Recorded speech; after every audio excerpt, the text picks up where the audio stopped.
Salut et merci beaucoup pour les échanges d'hier sur la vidéo. Je vais parler de ça parce que oui, c'est un sujet auquel je me suis déjà posé la question. C'est parti.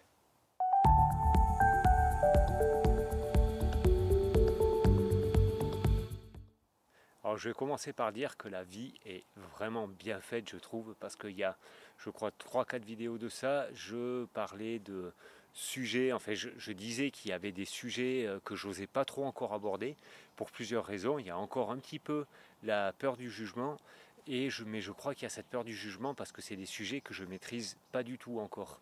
C'est pas du tout synthétisé dans ma tête. Et cette partie, ce sujet des personnes handicapées, ça en fait partie. Ça fait partie des choses parce que quand on est dans le développement personnel comme ça et qu'on s'affiche et qu'on parle, surtout tous les jours, on parle de dépassement, on parle d'aller au-delà de nos limites, on parle de pousser un petit peu plus, d'aller plus loin. Mais c'est vrai, que font les personnes en situation de handicap, que font les personnes qui, qui, ont, qui manquent de capacité à quelque part. Mais voilà, je vais essayer un petit peu de trouver avec ça. Moi, ce que je pense, c'est que le propre du développement personnel, c'est vraiment de être lucide sur sa situation, à quel endroit je suis, quelles sont mes capacités, et de les exploiter au maximum. Euh, Je ne sais pas trop comment dire ça. Alors, déjà, je vais oser parler de personnes en situation de handicap parce que moi, j'ai grandi avec mon père qui était sur un fauteuil roulant. Il a eu un accident 1 an et demi avant ma naissance et il est décédé, j'avais un peu plus de 40 ans. Donc voilà, c'est une situation que je connais. Ensuite, j'ai travaillé aussi avec des personnes en situation de handicap. J'ai donné des coups de main dans pas mal d'associations. Donc c'est un sujet que je me sens complètement légitime de parler. Et pour moi, ce qui est important, c'est vraiment ça. C'est vraiment se dire, ok, je suis dans une situation.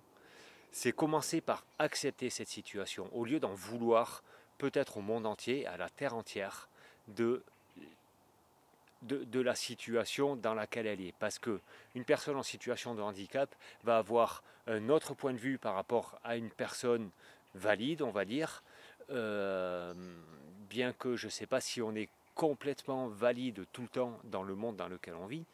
Euh, Ça dépend des points de vue, mais avec nos difficultés, on va toujours avoir un autre regard et un autre point de vue qui va pouvoir apporter une idée nouvelle, une idée fraîche. Pour ce qui est du handicap physique, ben c'est vrai que si j'ai mes deux jambes qui ne fonctionnent plus ou que j'ai plus, ben ça va être difficile de me dire ok, je vais réussir à courir un 100 mètres en moins de, je sais pas, de 10 secondes. Peut-être, ou alors il va falloir que je m'entraîne plus que les autres. Il y a une pensée qui dit, enfin une pensée, je dis ça, mais c'est c'est une réalité en fin de compte. Quand on a un handicap, quand on est réduit à un endroit, il va falloir qu'on donne beaucoup plus que les autres pour arriver au même niveau. Mais en même temps, ce même niveau, c'est quoi? C'est toujours une recherche de performance, c'est une recherche de comparaison aussi. Donc, se comparer, ok, parce que peut-être que ça peut nous donner un modèle d'avancée, mais comparons-nous au comparable. Et ça, je pense que c'est quelque chose qui est très important à faire. Il y a un super dessin qui me vient en tête comme ça, où il y a un maître qui est devant face à une classe. Dans la classe, il y a un poisson rouge dans son bocal, un singe, un éléphant, une girafe peut-être, un truc comme ça. Et puis, il va noter sa classe sur la capacité à grimper à l'arbre. Ben oui, mais sauf que si on regarde, on se dit, bon, qui est le plus fort là-dedans? Ben, on ne sait pas qui est le plus fort. Donc voilà, c'est toute une réflexion, mais je pense que en étant en situation de handicap ou en étant limité dans certains domaines peut-être, euh, ce qu'il va falloir, c'est vraiment ça, se rendre compte, ok, où est-ce que j'en suis et avec mes capacités, qu'est-ce que je vais pouvoir donner de meilleur pour arriver au plus proche de ce qui est possible, au plus proche de ce que je peux faire, au plus proche de ce que je veux être par rapport à qui je suis. Mais en tout cas,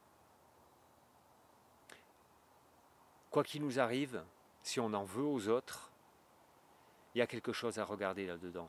Même si c'est une personne responsable du handicap, une personne bourrée est rentrée dans un cycliste, le cycliste se retrouve handicapé à vie, il a toutes les bonnes raisons d'en vouloir à cette personne. Et c'est ok. Mais il y a un moment où il faut faire la part des choses. Maintenant, j'en suis là.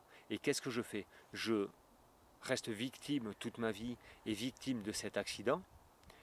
Une chose qui est réelle, c'est que j'ai été victime de l'accident, mais la personne, à lui en vouloir, c'est un peu rejeter ma situation, c'est faire des projections sur lui. C'est très délicat comme sujet, c'est pour ça que j'ose pas en parler, et je sens que là, je suis sur quelque chose de complètement douteux. Et alors, c'est dans ces moments comme ça, si vous avez envie de m'aider, si vous avez envie de m'éclairer un petit peu, donnez-moi votre point de vue. Même si vous êtes en colère, même si vous en voulez à une personne qui vous a fait du mal, qui vous a mis dans une situation. Pour moi, là, c'est vraiment important à ce moment-là d'avoir des retours, parce que moi, ça va pouvoir me permettre de regarder différemment des situations, d'aborder différemment, et dans ma volonté, à quelque part, de vouloir aider des gens, de vouloir coacher des gens, et bien ça va m'aider. Donc n'hésitez pas. C'est une vidéo complètement floue, j'en conviens, mais c'est comme ça. Mais vous pouvez m'aider. Alors laissez-moi des petits commentaires. Même si vous sentez que c'est pas juste, je sens que moi ça va pouvoir m'éclairer beaucoup de choses. Je vous remercie d'avance et je vous dis à demain pour de nouvelles aventures. Ciao.